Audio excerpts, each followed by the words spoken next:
Moses, have you and Cunningham been in contact this week at all? Yeah, I talked to him a couple days ago, but it was just uh, like off basketball stuff, really, and then just said, see you Sunday type stuff. We're not nothing special. He didn't talk about his COVID situation then or anything like that. Nah, I didn't talk about it. And I guess as far as your game, when you have kind of a little off game like the other day, you just not force it and figured your other teammates were hot and just kind of play it that way.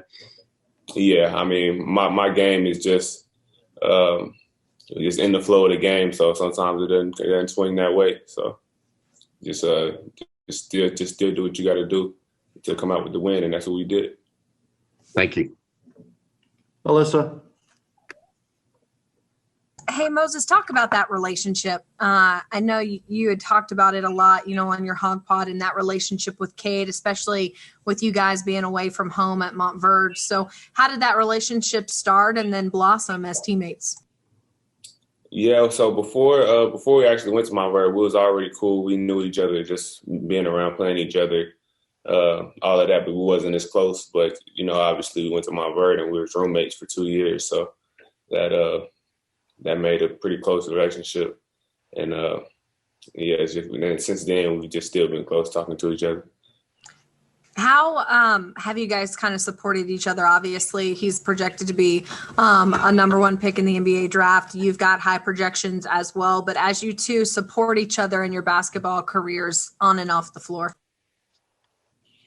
I mean, yeah, it's definitely support. Just for another male out there trying to get it. So it's respect and it's supporting that aspect. But I mean, we're both competitors. We've been that way since day one. So it's just a good balance.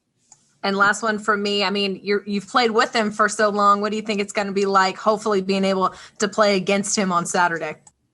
Yeah, given that I played with him so long, that's a lot of practice and that's a lot of times we play against each other more than we play with each other. Given that we're always in practice going at each other and all type of stuff like that. Jacob from the Oklahoman. Moses, I'm kind of curious more about Cade at Montverde. How did you see him kind of grow back then as a player? Well, really, I think just with everybody and with him, like being in that situation that we were in Montverde, just people just trying to find out what your role is. Because I mean, he averaged, like coming in last year, I think EYBL he was MVP, so he averaged like 25 a game. But then coming back to Montverde, playing with the team we had, ended up averaging like 11, 12 a game. And I mean, I did too. Scotty, Dayron, we all just was able to just find a way to win, and that's what it was, just sacrificing for the greater good of the team. What kind of coach is Coach Boyle there? I mean, he's a basketball guru. He's you see how many pros and how many top picks he's had. I've heard him be called the kingmaker, this and that. He's just a basketball mind. You can't sit there and have much of a conversation with him without it coming back to basketball at some point. He just loves the game, and you can feel it. And finally, for me, how good was this team last year at Montverde that you guys had together with Cade and you and everybody else? Yeah, I think it was a great team, and even more than a lot of people actually even know. We're starting to see this year. The younger guys that didn't even play as much. I mean, they still undefeated this year. So those were the guys that was on our bench last year that was waiting on their turn, that stepped up when we needed them to. And like we had the starting five was what it was, but we was deep too. So yeah, it was a great team. Awesome, thanks. Bob Holt. Hey Moses, how you doing? I'm trying to remember when this game got announced. I guess it was sometime in the summer. Ever since then, I think a lot of people talked about you and Cade going against each other, or your teams at least. What's kind of been your level of excitement or anticipation for this game since it first got announced? Yeah, I mean, it's a cool matchup to have. It's a great game to have on the schedule. But when it comes down to it, we in college now. It's not AAU basketball when it's the two players matched up, just going one-on-one. We in college systems now. It's more organized, so it's more about the win than the matchup. And if you obviously know Cade very well, if you were given a scouting report on him, what would you say? And what have you thought about your own season? Yeah, so I know Cade likes to play off ball screens. He's looking to get other people involved.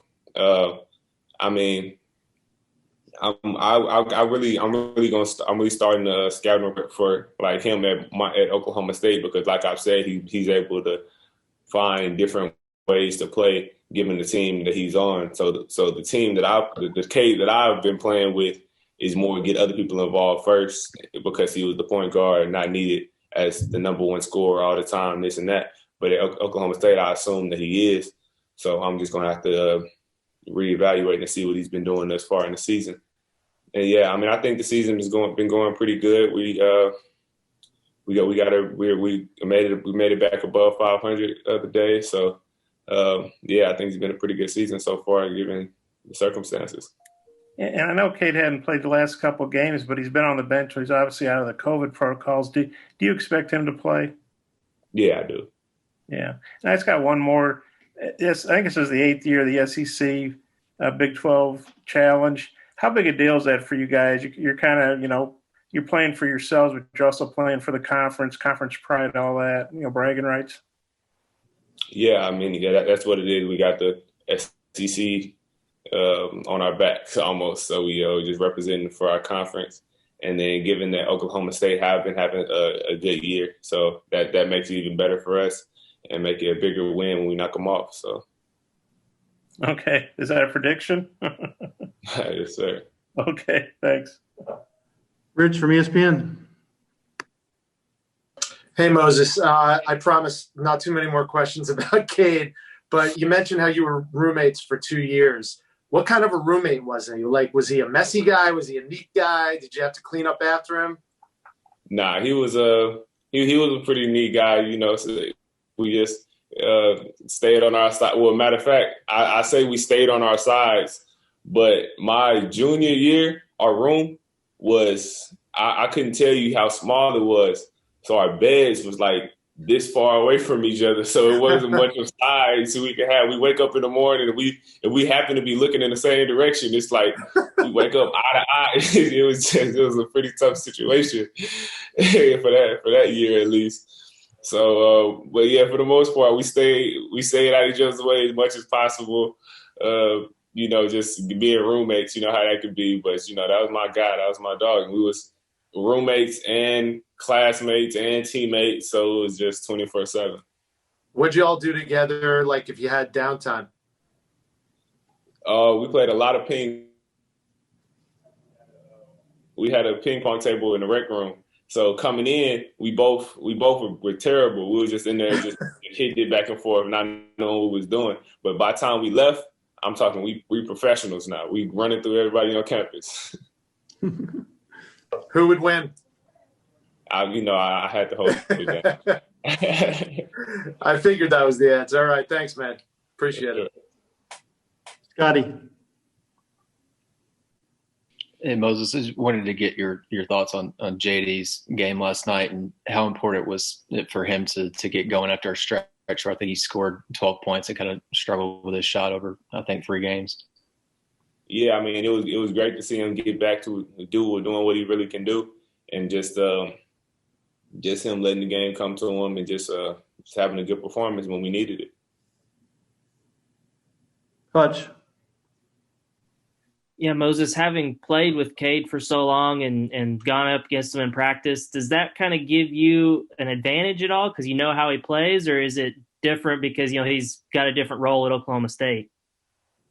Nah, for sure. I mean, he's the same player, and I've played. We playing for 2 years every day. I mean, you see a different person every day. He played different roles, so I've seen it all. So that's definitely an advantage going into it.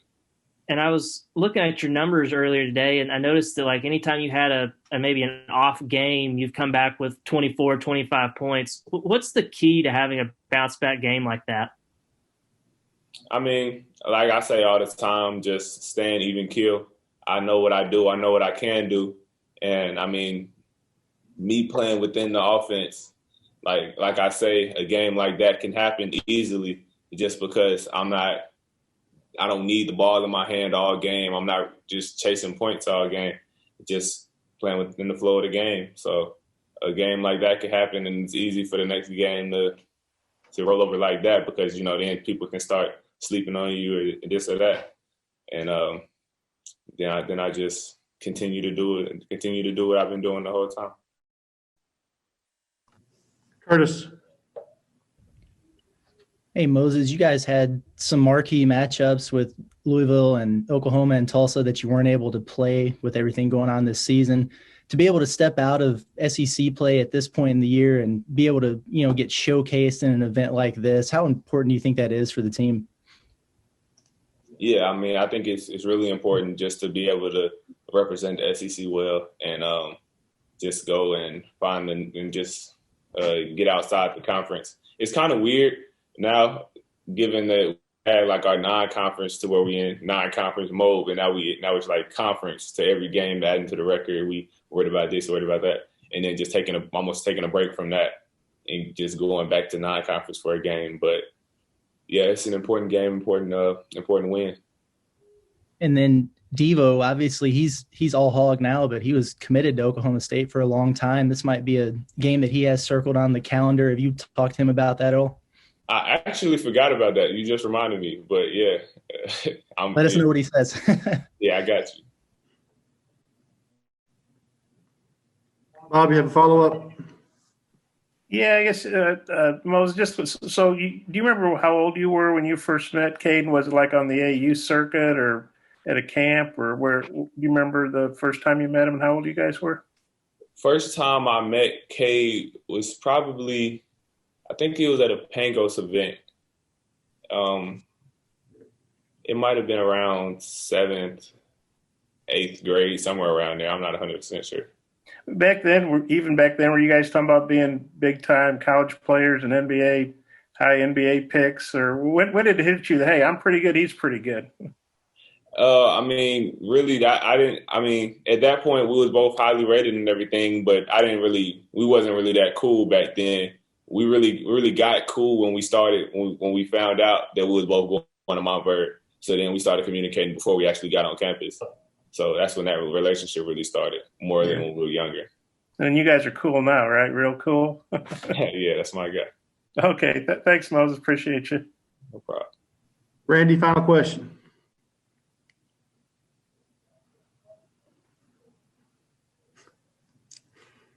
Well, I'm a little late to the party. I apologize for that. But do you take this kind of matchup, Moses? Do you kind of take it personal when you have a chance to go up against one of your old teammates and old roommates?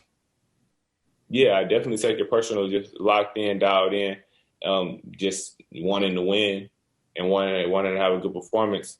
But like I said, when it come down to it, I have to be mature about it and not look at it like the AAU matchup and just win the one-on-one matchup. It's more about the team win, given that we're in college systems now. We played enough one-on-one games back in the day, I promise.